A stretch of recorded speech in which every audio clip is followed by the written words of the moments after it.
run of the season. For the third successive game, Manchester City dropped points in the Premier League. Just a draw for them against Brighton. They had taken the lead through Erling Haaland's penalty before half-time, his 150th goal in the City shirt after Doku was tripped in the box. But Kaoru Mitoma earned a point for Brighton in the second half. Boos ringing out at the Etihad at full time for Manchester City, who are 5 points behind the leaders Arsenal ahead of their game with Liverpool tomorrow, and Newcastle 3, Leeds 3 still playing at St James's Park. We'll get back to here we are. So this is how it looks. Arsenal, of course, play Liverpool tomorrow. Manchester City and Aston Villa really handing them the initiative, both dropping points in their games tonight on 43. Liverpool play tomorrow against Arsenal. Brentford up to 5th with another win. Newcastle a point back into the top 6 thanks to that dramatic finish there. Manchester United with a point only at Burnley dropped to 7th. Chelsea also on the slide down to 8th on 31 points. Level now with the team that beat them, their local rivals Fulham in 9th, and Sunderland down to 10th. At the other end of the table, Wolves pick up a point, but still 14 points from safety. Then come Burnley, a point at home to Manchester United, on to 13. West Ham beaten last night on 14, 7 points behind Nottingham Forest. And Leeds on 22, 8 points clear of the relegation places. Bournemouth in 15th on 26 and 12 clear of any sort of trouble. Then comes Spurs, who dropped to 14th. Palace climb a place to 13th. Everton, but first of all, we've got to hear from Pep Guardiola after Manchester City drop points at home to Brighton. What does that mean for their title hopes? Here's Guardiola. On that, it was a good contest between the two teams. Could have gone either way. So do you look at it as a good point, or was it a tough night?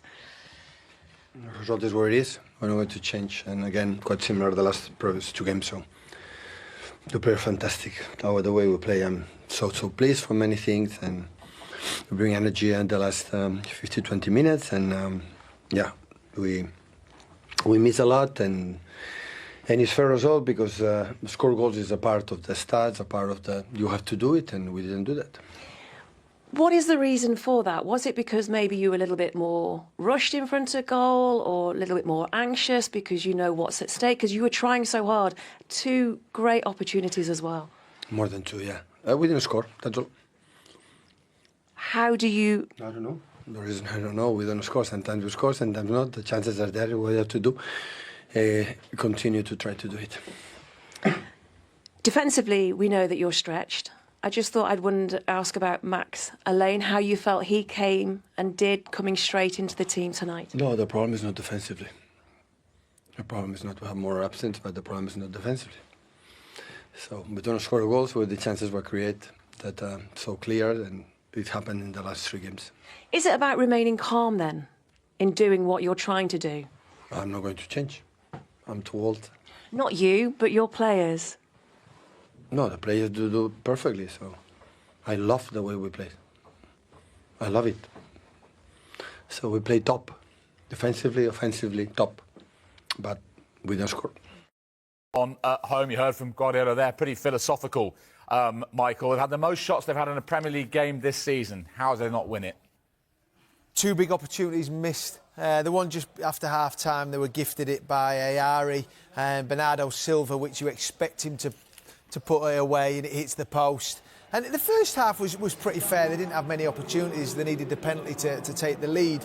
Brighton probably had the best. But then this man in picture, we don't often say too many, when he gets a golden opportunity and he has to score, he normally does. And it was again Ayari give the ball away. Cherki came on and give them that little bit extra. And when he puts him on a plate for 7 yards out, I mean, Verbruggen just gambles. He goes the right way and it hits him, but any other day. And that's just probably where Manchester City are. The young man in picture there, Max Alain, young 20-year-old, making his Manchester City debut. Very, very comfortable on the ball. Distribution very good. Just felt a little bit vulnerable for Manchester City on the transition. But overall, I think it's where they've been in the last 3 games, Manchester City. 6 wins on the bounce before the last 3. And now 5 points behind Arsenal, and they've got a game in hand now, Arsenal, against Liverpool tomorrow. So the Premier League is certainly going to be a big challenge on the back of those 3 draws that they've had.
just finally from me, this is the first time we're hearing from you since Ruben Amorim left his job as Manchester United head coach. Now, Sir Jim Ratcliffe actually used Arsenal standing by you as an example, as a reason why Amorim should get 3 years in charge, and obviously he didn't get that time. So what does that say about the support and the trust that the club put in you during the first difficult 12 to 18 months during the time? Yeah, I can only talk about what I have experienced, and it's always sad to see a colleague losing his job, obviously.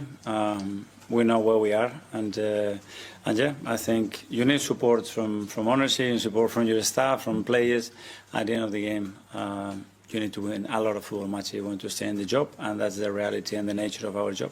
Arsenal's preparations have reached fever pitch as Mikel Arteta leads his squad through intense training sessions ahead of a defining Premier League clash with Liverpool at the Emirates Stadium. With key injury updates, tactical intrigue, and heavyweight managerial mind games already underway, this top-of-the-table encounter promises to be one of the most significant matches of the season. From Arteta's confirmation that Riccardo Calafiori and Christian Mascara will miss the game, to encouraging news on Kai Havertz's recovery, and Liverpool boss Arne Slot's glowing assessment of Arsenal as the league's most complete side, everything points toward a blockbuster contest that could shape the title race. The stage is set, a Premier League night that could define the season. Few fixtures in English football carry the weight, history, and intensity of Arsenal versus Liverpool. When these two giants collide, it is rarely just another league match. It is a statement game, one that tests ambition, belief, tactical maturity, and mental strength. This upcoming encounter feels even bigger. Arsenal sit at the summit of the Premier League table, riding a wave of consistency, cohesion, and confidence. Liverpool, under the new stewardship of Arne Slot, are rebuilding their identity while still maintaining their reputation as relentless competitors, capable of unsettling any opponent.